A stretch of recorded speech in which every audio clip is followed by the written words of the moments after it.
Hello, this is Angelia, and you're listening to or watching the podcast, Why You Do What You Do. The podcast that talks about human development and psychology to maybe help you figure out a little bit more about why you do what you do. And we've been talking about death. So we're going to keep on that.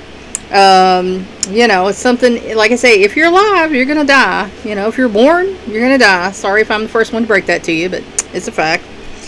Efforts to legalize physician aid in dying. In September 1996, a 66-year-old Australian man with advanced prostate cancer was the first person to die legally by assisted suicide. So, Australia decided, yeah, okay, we're going to let this be a thing. Under a law passed in the Northern Territory, he pressed a computer key that administered a lethal dose of barbiturates. In 1997, the law was repealed, so he got his death done before the law got repealed. I don't know how you feel about that. I personally feel like that's cheating. You don't get to check out early. That's cheating, and God might make you come back and do a do-over. Or some people believe it's automatic ticket to hell.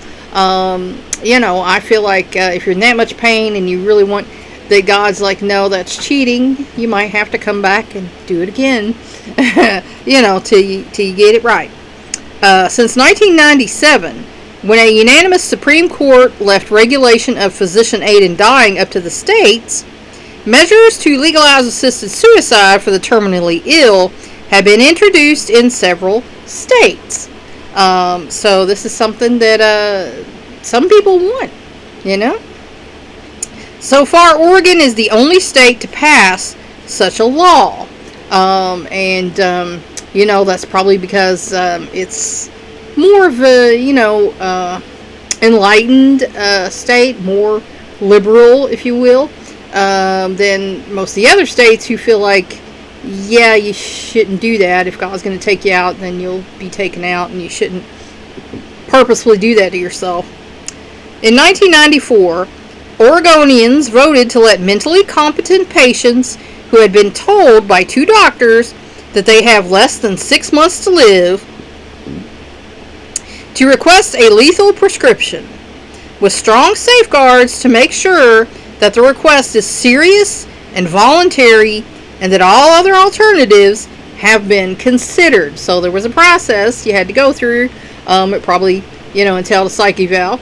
And you had to prove that, this was what was best for you in your own mind.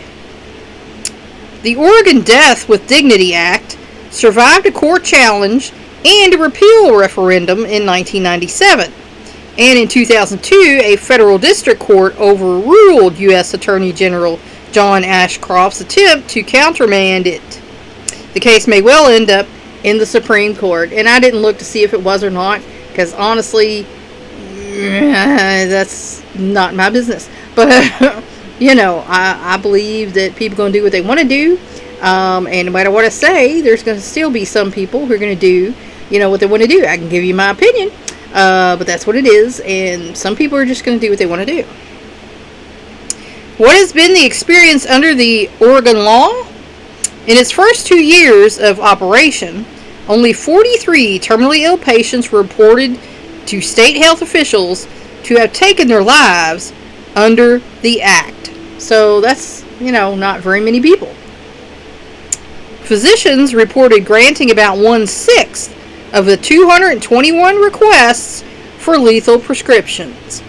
But nearly half of these patients changed their minds and did not take the medication. So that tells you right there that people, the feelings waver. If 221 people asked and only 43 did the job, that's, not even half. So we as human beings, we don't like to suffer. It hurts us. We get sad. And so sometimes our feeling is, I wish I would just go ahead and die. But then when the reality of this is within my power to do this, that changes things. Maybe I want to wait. Maybe I don't want to do this. So, out of 220 people who asked, only 43 people actually did it. Patients who received palliative interventions, such as control of pain or referral to a hospice program, were more likely to change their minds. And I know when I was on my tramadol, that made my life so much better. The next doctor took it away because they said it's a bad drug. But I could function. I could do my work every day. I could do my exercise. I could do what I needed to do. So to me, it was not a bad drug.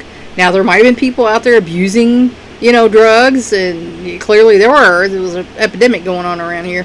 But I was not one of those people. I never sought to take more than one pill. It did its job, and it did it well, and I was happy with it. But there are people who will abuse their meds.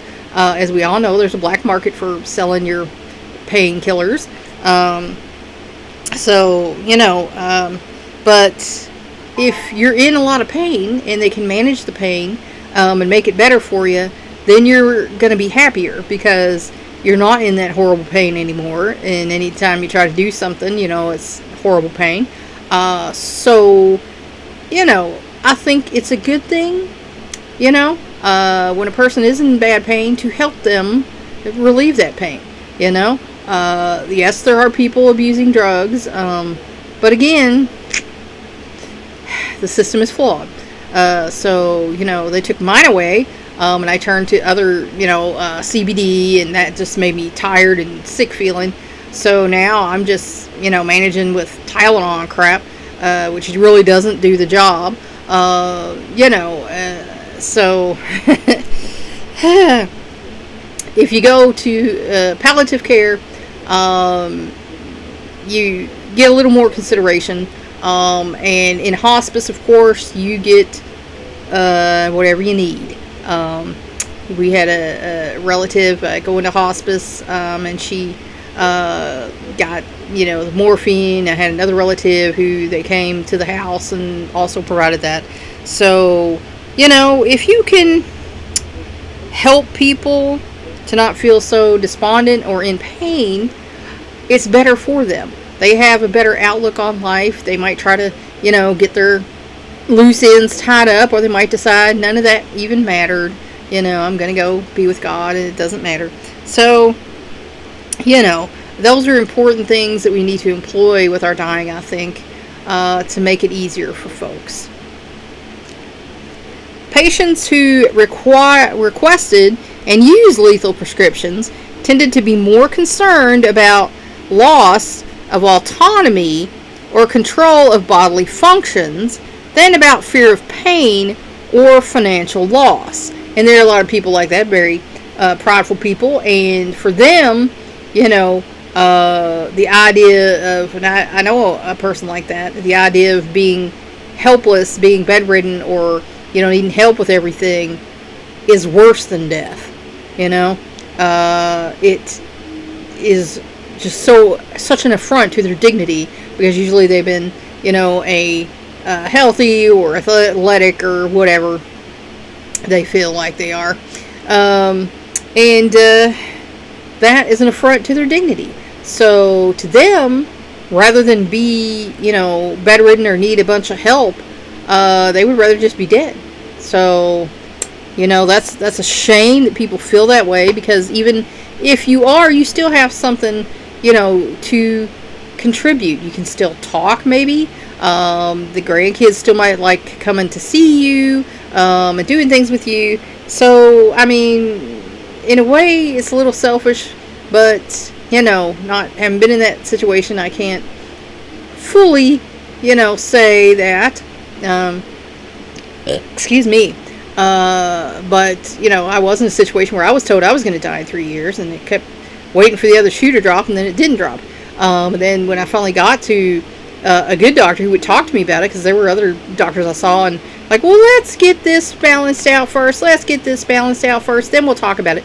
And I felt like for years, because I went to a doctor for 2 years, and they were playing with my B12 and D levels the whole time for 2 years. And so finally I went and I saw another doctor, and they started doing the same thing. And that's why I said I don't want nobody to get mad at me for this. I don't want to hear nothing about it. But I'm not a fan of nurse practitioners, because these were these people. They were worried more about getting my vitamin levels figured out than they were about telling me my red cell size level. So finally I got an MD, and he saw me and he looked, because I told him, I said, I was told this, in this year, and it's not happened, and I'm still waiting for the other shoe to drop. What are we going to do? Can you tell me what's going on? And he looked back. He said, okay, yes, at one point, before you did that trial, your red cell size was 24% over. Yeah, that's not good. It's dropped back down to 10, which I would call remission, or you don't even have it. Just, that's within normal limits. Of course, last blood work, it was back up to 12. So, not so great. Going the wrong way. But anyway, when you're faced with that, you really don't know what to do, because you think, well, I don't want to start something and not be able to finish it, or, should I go ahead and finish this up now in case I can't do stuff later on? The loss of your future makes you pretty despondent, and you don't feel like anything's worth anything anymore. So some people just decide, rather than go through that, I just want to check out. Active euthanasia remains far more controversial in the United States and, is not permitted even in Oregon.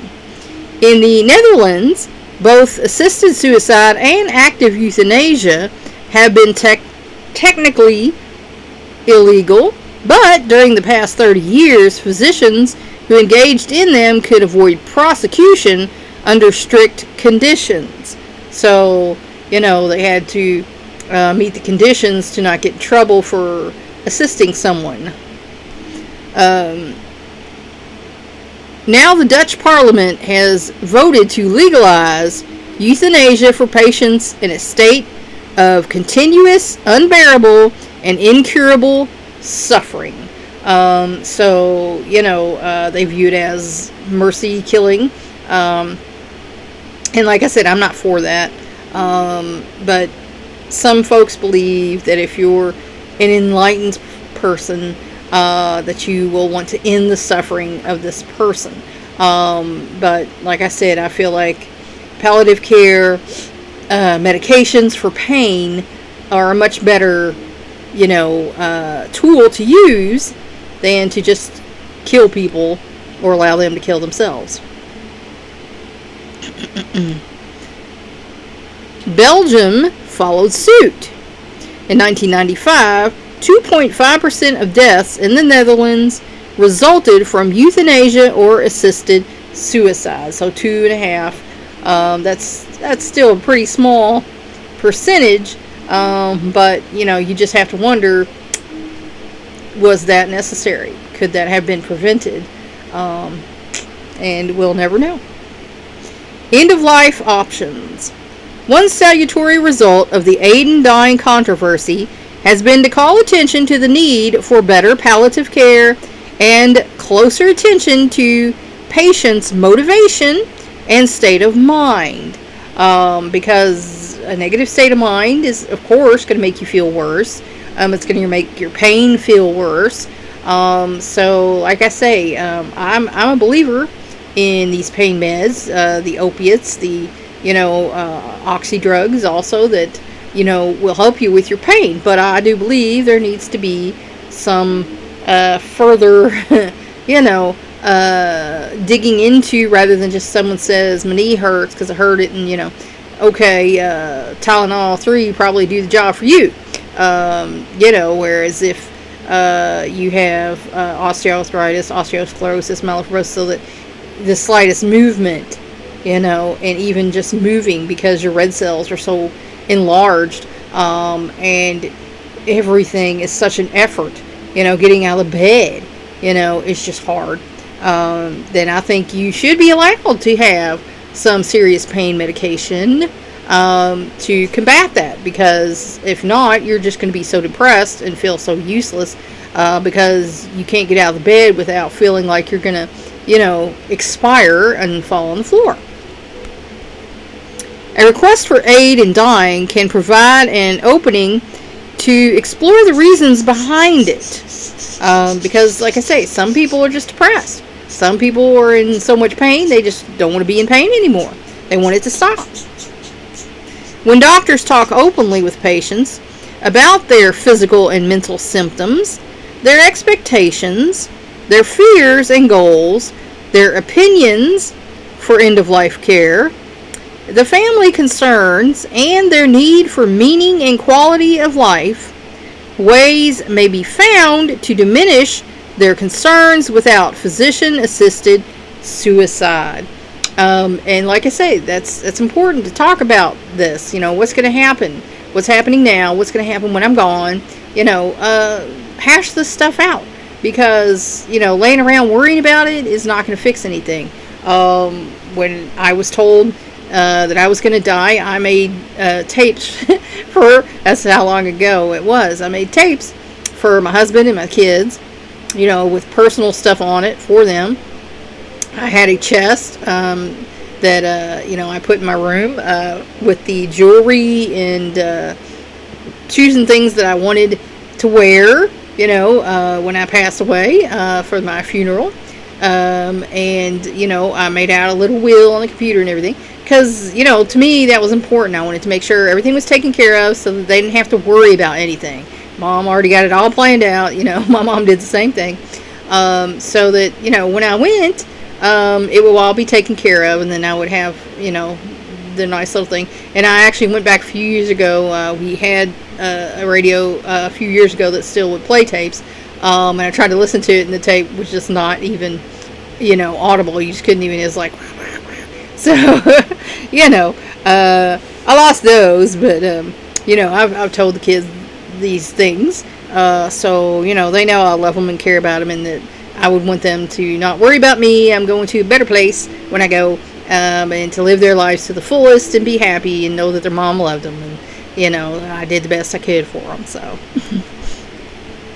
sometimes a psychiatric consultation may discover an underlying disturbance marked by a seemingly rational request. And sometimes, like I say, there are people depressed, despondent, worried about being dependent, worried about being, seen as less than, or, just not able to handle what's happening. So like I said, a psych eval, I think, should be in the mix there, with someone who is, facing, their death. Sometimes the psychiatric may discover, okay. In terminally ill patients, the will to live can fluctuate greatly, so it is essential to ensure that such a request is not just a passing one. Because once you do it, you can't undo it. Once you kill yourself, you can't bring yourself back. Your name's not Jesus Christ, and you can't do that. So, if lethal measures are taken, it is important that a physician be present to ensure that the death is as merciful and pain-free as possible. Now, that's something that comes into play there too, because as we know, there are states that have the death penalty, and there are people who survive the attempt of killing them, and they have to go on again and again to try and kill them again. And sometimes the lethal injection, if the first medication doesn't go through them fast enough and the second comes in, they feel like, they're on fire and burning and trying to get out and claw themselves, and, it's dying a horrible death. So, I think that physicians need to make sure that people are, and personally, I don't believe in the death penalty because that makes you as bad as the person, that you're trying to kill. So, I believe that people who commit murders, and there should be justice. But I believe that also the reasonings need to come into effect. There need to be psychologists, psychiatrists examining why did this person do this, what's going on. Because there's a difference between someone who killed an abusive parent or spouse and a person who just enjoys killing. A psychopath. So there's a difference there, and I believe these differences should be addressed. You might serve 20 years or whatever, or you might need to be in for life, or you might need to be in a psychiatric hospital, drugged up so that you are not a danger to society. So, I believe that these things need to be looked at in cases of, death penalty issues. So, physicians should make it as pain-free as possible for the person who is dying. There was one guy that my husband knew, and he was given this drug by the hospice person that brought it, and said, what happens if I take it all? And he said, well, you die then. And so, they were like, oh, okay. So they didn't do that, but they ended up dying later on. So, I've been to visit this man's grave, and, it's sad when you lose someone, but he did the best he could, and he hung in there for as long as he could. So that is some stuff about efforts to legalize, physicians' aid in dying. I hope that help you figure out maybe a little bit more about why you do what you do, or why you think what you think about certain issues. So thanks for watching or listening. Please like and share this educational program so we can spread it around the world. If you want to help me out, subscribe to my YouTube channel. If you want to help me out even more, go to my Patreon page and become a patron. Thanks for watching. Until next time.